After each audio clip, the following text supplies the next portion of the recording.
Tonight, we are pleased to have Elizabeth Burton. She has lived in Seattle almost 40 years. She earned a PhD in mathematics from the University of Washington and has worked in both software development and education.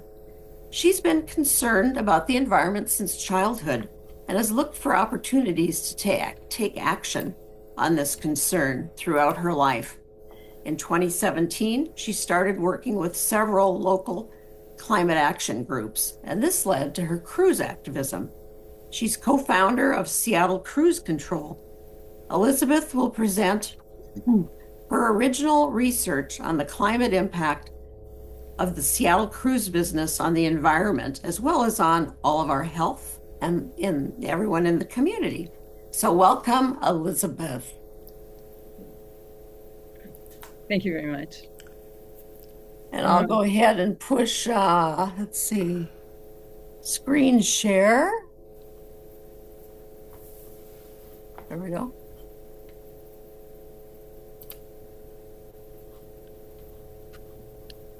All right. Thank you. Thank you very much, Connie. And thank you you and Marianne for inviting me to give this talk. I guess one thing I want to say is that I want to mention that everything I say is backed by research. So if anyone wants references or more information about things, I'm happy to provide that. Just let me know. And I guess we can play it by ear. If you have questions, we can start with you. Go ahead and asking them. But if I get too confused by that, we'll save them till the end. All right. Next slide, please. Of course, it doesn't want to do it. There we go. So I'm with the group Seattle Cruise Control. I want to say a few words about them. We formed in 2019 specifically to oppose the Port of Seattle's plans to build a third cruise terminal. We already have two. And the formation was very spontaneous. 12 of us showed up at a Port Commission meeting to testify in opposition to the terminal. And afterwards, we introduced ourselves to each other and decided to keep working together. So plans for that third terminal were actually canceled during the COVID pandemic. You may remember that all cruise worldwide was temporarily shut down. However, there are now hints that those plans may be resurrected. We are a volunteer organization that uses education, advocacy, and activism to work for reducing the harms inflicted on the world by the cruise industry. Most of us were originally motivated by climate concerns, but as we learned more and more about cruise, we widened our focus to include all the harms. It's tremendously helpful for us to be in contact with other cruise activists locally, regionally, and worldwide. Cruise is a global phenomenon, and so is activism to counter it. Okay, next slide. So here's an outline of my talk. I'm going to say a little bit about the global context of cruise, and then some specific things about cruise in our neighborhood, our region, specifically the Seattle to Alaska cruises, and then I'll go through the harms, and finally end a little with what can be done about it. Next slide. So cruise is a global multi-billion-dollar industry dominated by 3 or 4 major corporations, and it is also one of the most exploitative and polluting industries in the world. And the key to understanding cruise is that these two facts are directly related. The reason cruise can make so much money is precisely because cruise companies exploit their workers, burn the cheapest and most polluting fuel, avoid paying taxes, and skirt environmental laws. They're also able to use their money for ubiquitous advertisements and fund squadrons of lawyers to crush any local opposition. Next slide. A lot of this bad behavior is enabled by something called flags of convenience. This, for example, the big cruise companies whose ships come to Seattle have headquarters in the United States, but they register their ships in places like the Bahamas, Panama, and Malta. Why do they do this? Because these countries have weak to non-existent labor, environmental, health, and safety laws. This is also how they avoid paying US taxes. Another factor is that the agency responsible for regulating international shipping is part of the United Nations called the International Maritime Organization. This organization has been captured by the shipping industry. For years, it has thwarted effective action to reduce shipping's climate impact. It won't impose decent labor standards, and it basically serves to block any action that might hurt shipping's bottom line. It's also important to know that even when laws exist, ships often flout them. For example, cruise ships have dumped toxic waste into Glacier Bay in Alaska, a protected World Heritage Site. Carnival Corporation, one of the big three global cruise companies, I'm not making this up, it has a 50-year history of repeated felony convictions for environmental crimes, including over 700 violations of probation, some as recently as 2022. It's clear that these companies consider paying fines to be just the cost of doing business. Next slide. So, as we'll see, there are a significant number of cruises out of British Columbia that go to Alaska as well, but I'm going to be focusing, my research is focused on the Seattle to Alaska cruises. So I'd like to tell you a little bit about those. Next slide. So Alaska represents about, actually these days it's 5.5% of the global cruise market, and Seattle is home port, meaning that ships start and end their journeys here for about half of the Alaska cruises. Seattle started hosting cruises in 1999, and over the last 25 years, this business has grown tremendously to the point where this year, the Port of Seattle expects over 1 million passengers on about 320 cruise ship sailings. This is the largest number of passengers and sailings we've ever had.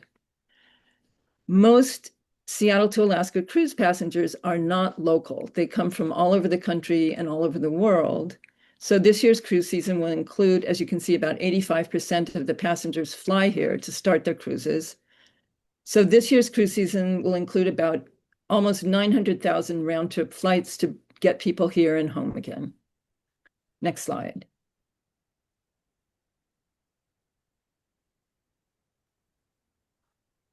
So if you haven't been near a cruise ship these days, some of them are just incredibly large. Over half of this year's sailings are on ships that carry over 4,000 passengers and between 1,000 and 2,000 crew members for a total of 5,000 to 6,000 people. These ships can be 20 stories high. This slide shows how a large cruise ship compares to the Space Needle, a local Seattle landmark, a Boeing Dreamliner 787 jet, and there's a little humpback whale underneath the ship. Incidentally, most cruise ships are a lot larger than the Titanic, and they're twice as high. Next slide. So these are just a couple photos of cruise ships in Seattle to give you a sense of the scale. Next slide, please. The industry continues to build bigger and bigger ships. This slide shows the current largest cruise ship in the world called the Icon of the Seas. It has 20 decks, carries between 5,000 and 7,000 passengers and 2,300 crew. In 2023, Time magazine did a survey and found that half of its respondents thought of cruising as an eco-friendly way to travel. My theory about this is that cruise ads, which are ubiquitous, always show the ships in absolutely gorgeous natural settings, pristine-looking environments. But the truth is, a large ship can use up to 250 tons of fuel per day. This is equivalent to about 80,000 gallons of regular gasoline, which is more fuel than you will use in an entire lifetime driving a car. Cruise ships actually burn 1 gallon of fuel for every 30 to 60 feet. So it's not miles per gallon, it's feet per gallon. So even without knowing these fuel statistics, common sense would indicate that traveling the world while dragging an 8,000 or 9,000 person resort around with you is not an efficient way to travel. And in fact, per passenger mile, going on a cruise ship is at least twice as bad for the climate as flying in an airplane. And in case you didn't know, flying in airplanes is not good for the climate. Next slide, please. So this is the typical 1 week route for Seattle to Alaska cruises. For the record, not all Seattle cruise ships go to Alaska. Some go to Hawaii. They're going to more and more different places, but the majority of them do go to Alaska on approximately this route. The little area outlined in red toward the bottom shows what's called the Puget Sound airshed. The Port of Seattle only counts ships' emissions while the ships are within this airshed, and it covers about 1/20th of their total voyage. I'll say a little more about that later. Next slide, please. All right, so now let's look at some of the harms that result from this rather lawless business model. Next slide.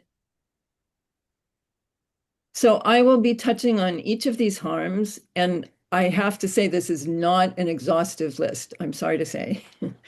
So cruise ships jeopardize the climate, they create water and air pollution, they endanger public health, they badly exploit onboard labor, and they overwhelm many destination communities. Next slide. So this information on greenhouse gases are they're the element is primarily responsible for global warming. And this information on the greenhouse gas emissions of the ships and the industry is from research that I've done. And it's documented, if you want more information about it, it's all documented on the Seattle Cruise Control website. And what I'm going to present is actually for last year's season. I haven't yet analyzed the 2026 season. So, as you can probably guess from the fuel statistics that I just mentioned, cruise ships have a staggeringly large climate impact. So last year, 2025, on their entire journeys to Alaska and back, so not just within the little red airshed, Seattle's home-ported cruise ships were responsible for 1.9 million tons of greenhouse gases. The associated round-trip flights that brought passengers here to take the cruises emitted another 1.1 million tons for a total of 3 million tons of greenhouse gases. These are actually all metric tons, but it just didn't fit well on the slide. For context, so how much is 3 million tons? Well, it's equal to half of the annual emissions for the entire city of Seattle. So that's a year's worth of emissions for everything in Seattle versus the cruise ship season is 6 months. So that's a lot. It's like having another half city wrecking the climate. Next slide, please. So I just said that cruise ship emissions are half of Seattle emissions. The official Seattle greenhouse gas inventory, emissions are actually counted in two ways, core emissions and expanded emissions. So I was comparing cruises emissions to the expanded emissions, but they're actually equal. The cruise emissions are actually equal to Seattle's core emissions, which are the ones from ground transportation. So all cars, trucks, and buses in Seattle and all buildings. Okay, next slide. And this year, sailings and passengers and emissions continue to increase. This year is bringing a 12% increase in the number of sailings and a corresponding increase in climate pollution. Speaking of increases, the Global Cruise Trade Group, CLIA, forecasts a 20% increase in cruise passengers worldwide by 2028, so just in a few years, to almost 42 million people. The cruise industry is busy building more ships and more cruise ports, several in Alaska. So my organization is very concerned that the Port of Seattle will use this growth to justify resurrecting its plans to build a third cruise terminal. We've had some indications that this may be in the works, although it's not confirmed yet. Next slide, please. So at this point, I'd like to pause in my kind of journey through all the harms and say a few words about greenwashing. So I'm focused here on the Port of Seattle because they are a major influence on cruising in the Pacific Northwest. So you may or may not know this, but they fancy themselves the greenest port in North America. They really go to a lot of effort to portray themselves as being an environmentally responsible port, a leader in sustainability. They have shore power and the Green Cruise Corridor, which I will describe in a minute. But the reality is, as you just saw, they are continuously expanding these dirty businesses. There's a huge disconnect between their tourism goals and their sustainability goals. And it's clear that the tourism goals, namely growing it as much as possible, trumps the sustainability goals. They do not acknowledge any negative impacts. And there's just a general rise of all the harms related to cruise. We have found that the Port of Seattle's website, press releases, and presentations are actually difficult to distinguish from cruise industry public relations. Their positive claims are often misleading exaggerations, and most negative impacts, as I said, are swept under the rug. There is no evidence that the port is on track to meet their own announced climate goals, or even the goal from the Paris Agreement to limit warming to doing their part to limit warming to 1.5 degrees. The port relentlessly talks about what a big economic cruise brings to our region, but it never acknowledges the costs of the negative externalities caused by cruise. So these include, and you'll hear more about these as I go through my talk, the healthcare costs from direct air pollution and medical impacts of extreme weather events caused by climate change, people dying, people missing work because they are sick, losses to the seafood industry from ocean acidification, warming waters, and pollution, loss of crops due to drought, wildfire smoke, extreme heat, and this year due to flooding. Our region, not to mention the rest of the world, has experienced all of these challenges. And of course, there's no price tag we can put on hitting irreversible climate tipping points that will basically doom our children and grandchildren to an uninhabitable planet. But we all know the cost is too high to allow and should definitely be considered when we look at fossil fuel intensive activities. Another thing the port doesn't mention when it talks about all the economic benefit that cruise brings is that almost 16% of the $1.2 billion the port claims that cruise brings to our region actually comes from selling fossil fuels to the ships.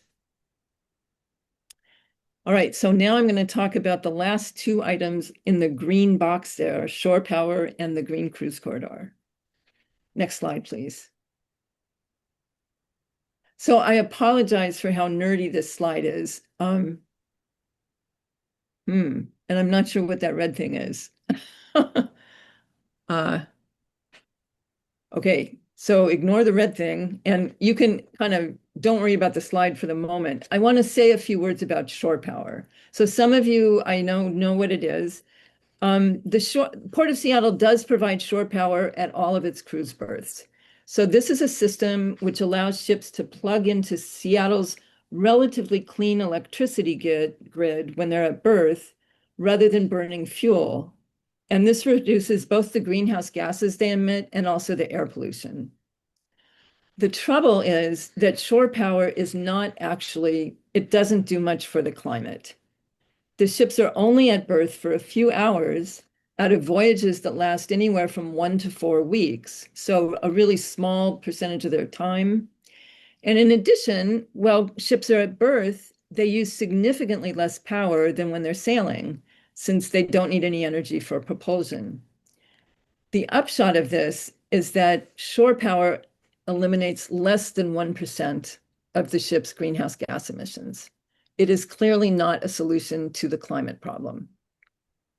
So I'll just very briefly go through this slide. This shows, so the first column shows the 2025 greenhouse gas emissions from Seattle's cruise ships, not the flights, just the ships. So you can see it's like 1.88 million metric tons. The port is very proud that last year, ships using shore power eliminated 6,444 tons, but you don't need a PhD to do the math. You just subtract those. Here's how many greenhouse gas emissions, the third box, here's how many greenhouse gas emissions were not eliminated. It's still 1.88 million. And the percent that was eliminated is 0.34%. So that's not, I want to be clear here, that's not 34%. That's 0.34%, about 1/3 of 1%. Burning fossil fuels not only creates greenhouse gas emissions, but it also produces air pollution that harms human health. And shore power definitely benefits the health of near port communities by reducing this air pollution. So I want to be clear, I'm not saying shore power is useless, but it's not a climate solution. Next slide, please. So another big project of the Port of Seattle, which it touts as, this is what makes it such a green port, is their green cruise corridor. This is a collaborative effort between a number of ports along the Alaska cruise route, the cruise companies that are involved, and some marine technology firms. This is an example of what's called a green shipping corridor. The idea for these came out of international climate negotiations 5 years ago. They are attempts to decarbonize the shipping sector, so not just cruise ships, but cargo ships as well. Unfortunately, so far, and there are now 84 green shipping corridors in existence. 3 of them, I think 3 or 4 of them are for cruise ships. So the bad news is that so far, very few of them have reduced emissions at all, including Seattle's. Here are a few of the problems we see with the green cruise corridor. It's very speculative. We don't know whether the new fuels that they intend to use will be feasible or not. And if they're not feasible, it's going to take even longer to come up with alternatives. They have kind of a squishy, far-off goal, net zero emissions by 2050. So first of all, 2050 is actually too late. The world is on track to reach 1.5 degrees of warming at this point in the 2030s. And there's a lot of wiggle room in this goal of being net zero. It's not clear exactly what it means. It may mean that the ships continue to emit large amounts of greenhouse gases, but maybe they'll buy carbon offsets for them. Carbon offsets have overwhelmingly been shown to be ineffective. Currently, more and more ships are starting to use liquefied natural gas, or LNG, as a fuel. Carnival Corporation, one of the Green Corridor participants, claims on its website that using LNG results in immediate reductions of greenhouse gas emissions. And the problem is that it doesn't. This isn't true. There is reputable research showing that LNG is just as bad for the climate when life cycle emissions are taken into account as the current conventional marine fuels. So we can't really trust everything the cruise companies say. And the other thing is, I've already mentioned that the cruise industry is planning on expanding by 20% just in the next couple of years. And so this expansion is outpacing any of the current emissions reductions. All right, so let's take a tour of the other harms the cruise causes in addition to jeopardizing the climate. Next slide. So Connie, I'm not sure why that red... I have no idea. That's bizarre. Okay. All right, apologies. Okay, so each year, the cruise ships along the Alaska route, and now I'm talking not just about Seattle's cruise ships. Remember, I said they were about half. So all of them, the ones from Seattle and the ones from Vancouver as well, are responsible for an astonishing amount of water pollution. According to Stand.Earth and the Western Environmental Law Center, they dump 31 billion liters, which is about 8.2 billion gallons each cruise season. And in fact, the amount is more because these were figures from 2019 and the number of ships has only increased since then. Seattle actually has some temporary protections in place, so most of this pollution is dumped, I'm sorry to say, in Canadian and Alaskan waters. But of course, the ocean is connected and the pollution affects marine life all along the coast. These wastes include sewage and gray water from showers, sinks, laundry, and kitchens. But over 95% of this pollution, the vast majority of it, is toxic scrubber waste. So I'm going to say a little more about that. I've mentioned that cruise ships use cheap, dirty fuel, and I'd actually like to tell you a little bit about the fuel. So fuel is made from oil, so they extract the oil from the ground, and then the oil is refined to make various grades of fuel. So gasoline for cars, diesel for trucks, jet fuel for airplanes, etc. And when they have refined all of the different kinds of fuels that they can possibly get out of the oil, you're left with a waste product literally at the bottom of the barrel. It's a tarry, sludgy substance. It has 4,000 times as much sulfur in it as the gasoline that goes into cars. And guess what? This is what most cruise ships run on. This is called heavy fuel oil. So since 2020, international air emission standards went into effect that limited the amount of sulfur that could go into the air, and it became illegal for ships to burn heavy fuel oil because of the vast amount of sulfur that was in it. The trouble is they didn't stop burning heavy fuel oil because there was a loophole. You can keep burning heavy fuel oil as long as you use a device called a scrubber. Unfortunately, scrubbers they're devices that basically turn air pollution into water pollution. Scrubbers continually suck up millions of gallons of live seawater and spray it into the smokestack on the ship, into the exhaust stream. The spray captures the pollutants from the exhaust and dumps them directly into the ocean. Scrubber waste is warm, acidic, and full of toxic contaminants. Not only the sulfur that I mentioned, but also heavy metals and various carcinogens. These are deadly to marine life, from plankton to salmon to orcas to seabirds, and also not good for people who eat seafood. Instead of using scrubbers, ships could comply with the air pollution regulations by switching to a cleaner marine and readily available marine fuel. But they don't because that's slightly more expensive. Next slide, please.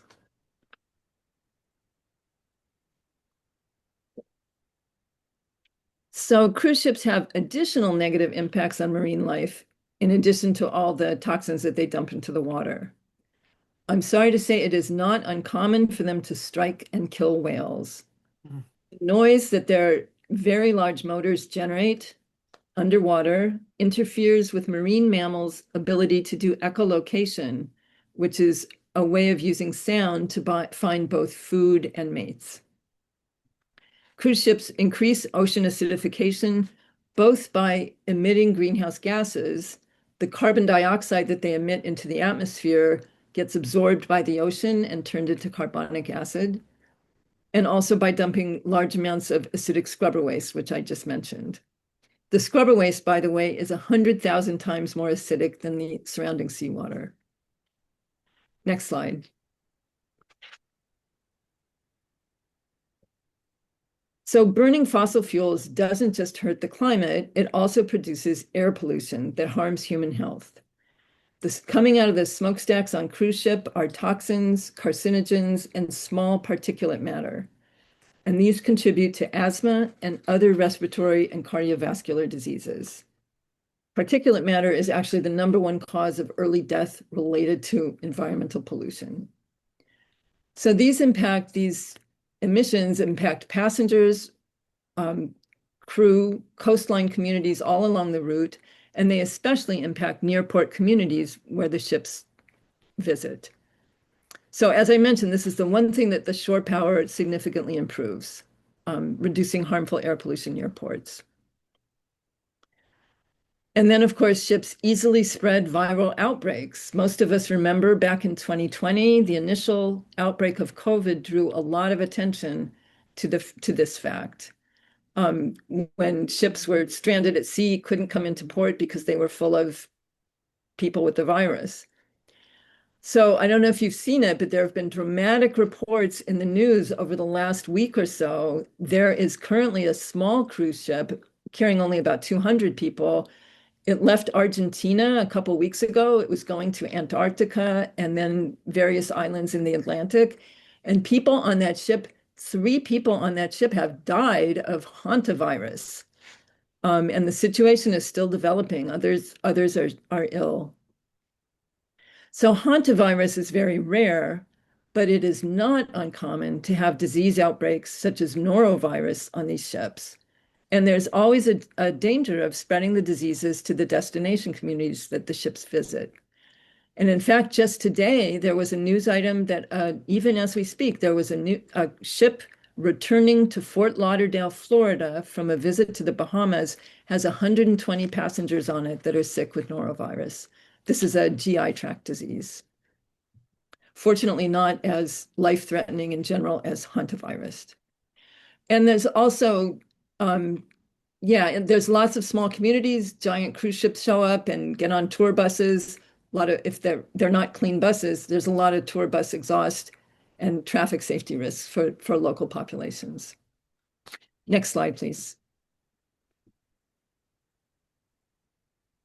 Working conditions for the lowest paid laborers on cruise ships are actually quite shocking.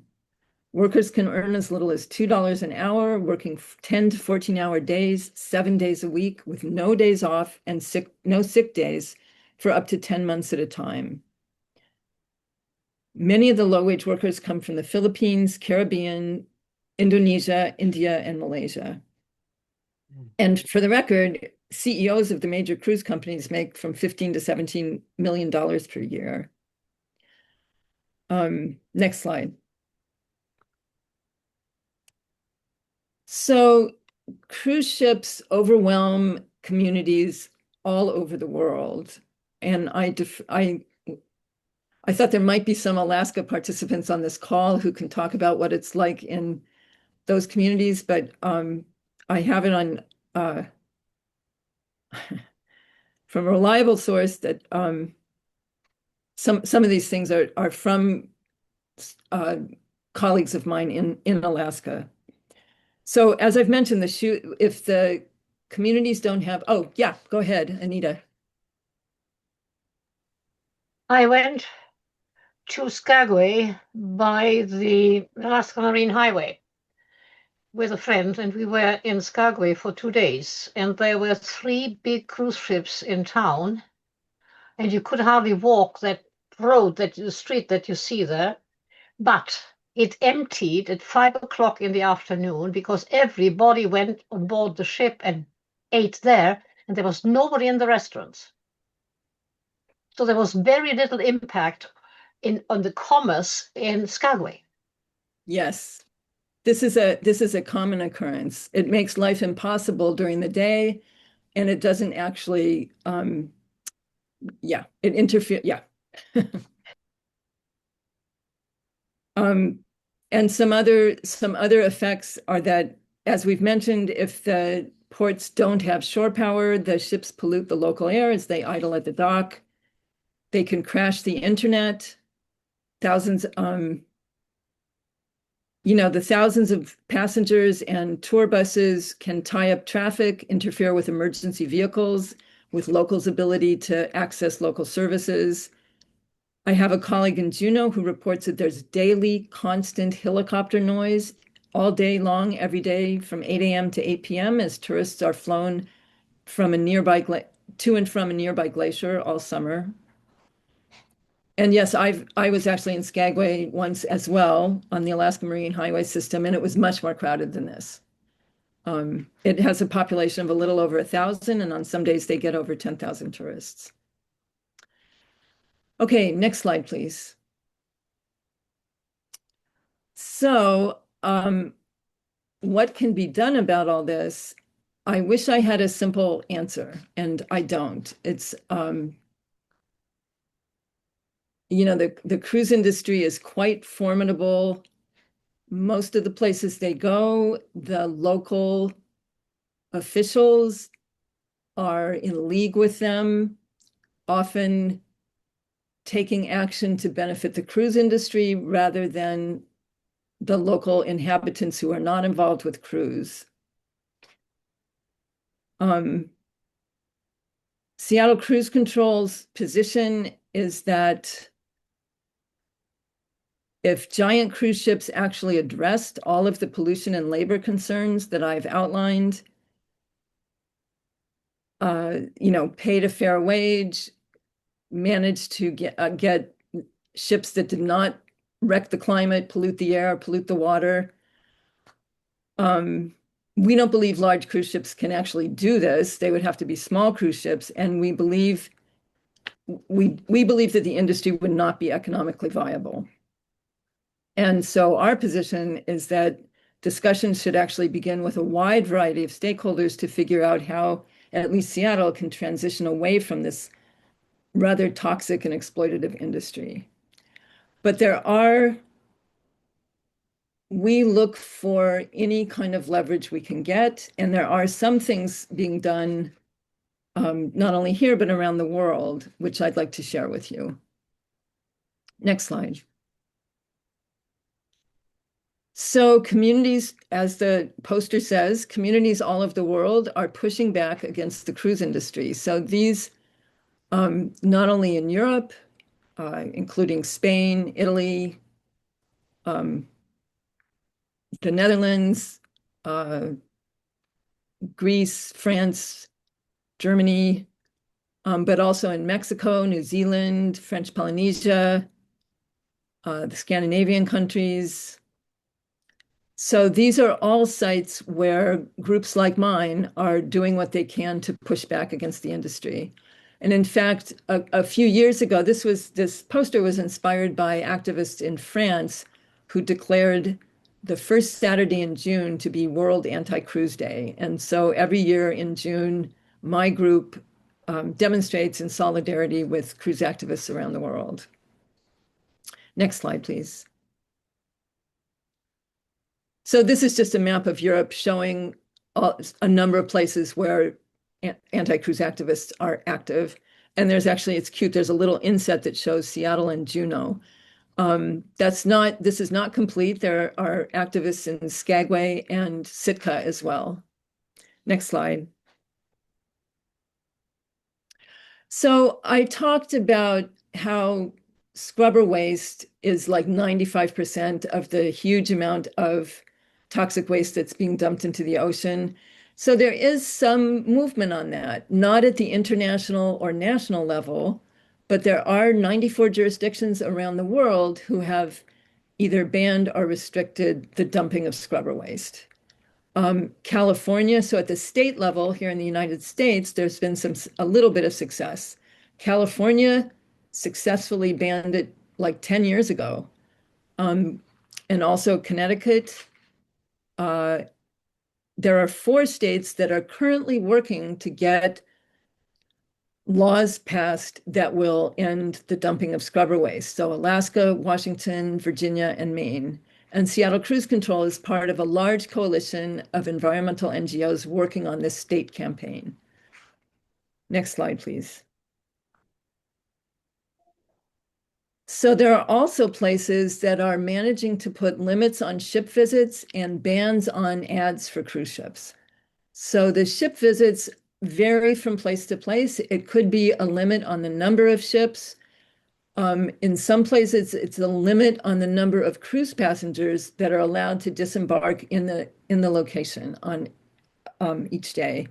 So Bar Harbor, Maine, I happen to know the person who was in charge of that. There was an initiative passed by the voters to limit cruise passengers to no more than 1,000 per day. And that is actually in effect. Cruise ships are now going elsewhere. And Anita, to your point, their businesses are doing better than ever without the cruise ship customers. And here you can see this is not a complete list, but these are some of the places that have managed to do that. I will add that whenever that is attempted, the cruise industry just comes in with their guns blazing. And in fact, in Bar Harbor, Maine, cruise industry and allies have filed multiple lawsuits that my friend is still fighting.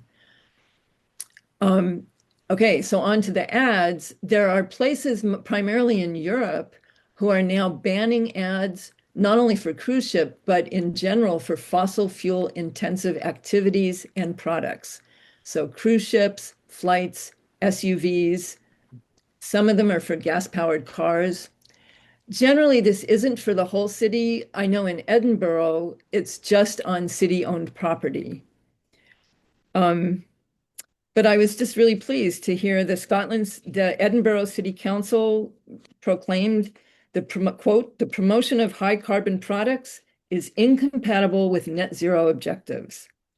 So this is very much like the ban on cigarette advertising, which to accompany anti-smoking campaigns.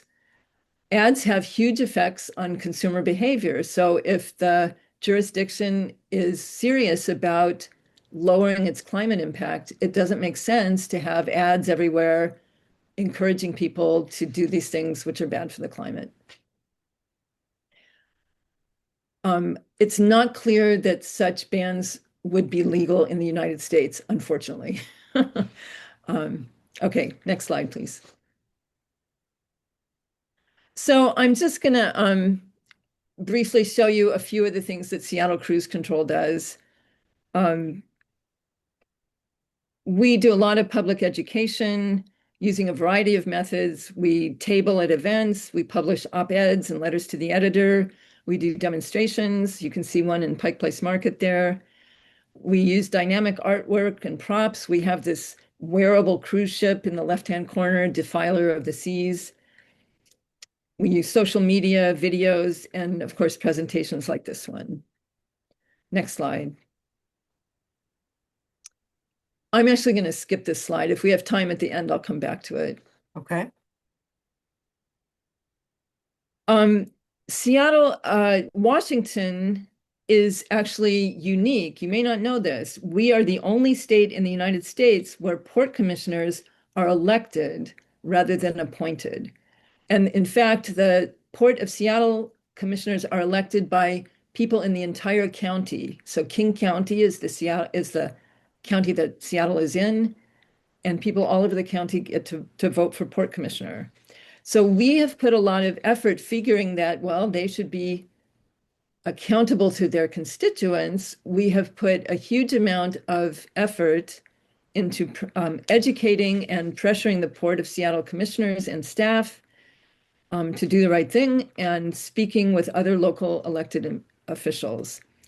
So these are, two of these pictures are from a year ago. This young man, Trayvon, was a few days shy of his 4th birthday, and he's telling them that they need to cut back on cruising. You can see that they're enjoying his testimony. And the other picture is Dr. Anne Marie Dooley, who's a member of the Washington Physicians for Social Responsibility, who is explaining to the port commissioners the health harms of cruise ships. Seattle Cruise Control has an agenda for the port on our website with lists actions they could take, some of which would immediately reduce the harms and some of which would be longer term. Each year we manage several letter writing campaigns. We actually, along with allies, we got 2,000 people to sign in pro to the state legislation that would ban scrubber waste. Unfortunately, it didn't pass this year, but we have hopes that it might pass next year. Next slide. We do demonstrations. These are some of the demonstrations we've done, including using kayaktivists. Next slide. So if you are so moved, you can help. As I said, the Time magazine survey found that 50% of their respondents thought that cruising was an eco-friendly way to travel. Advertising is so ubiquitous that it's hard to break through with the reality. Honestly, if you go to big cruise companies' websites, all of them have sustainability pages, and reading them, you think you were reading about the Sierra Club. There's lots of talk about their commitment to protecting the environment. So most people don't know or haven't thought about the harms. So simply, if you're so inclined, please share some of the things you've learned here today. And this will help increase public awareness. If you are interested, you can follow Seattle Cruise Control these are our social media accounts. You can sign up for our email updates. I promise we only send things out when there's some action to take, at most once every 2 months. We will not inundate you. Next slide. And before I end, I particularly wanted to commend to you this amazing interactive piece from Hakai Magazine from 2023. This follows a typical cruise ship from Seattle to Alaska and back, and talks about the harms that are happening on the way. It's really one of the best pieces I've seen on this. Next slide. All right, so thank you for listening. I hope this wasn't a total downer, and I welcome your questions. That was awesome. Yeah, Elizabeth,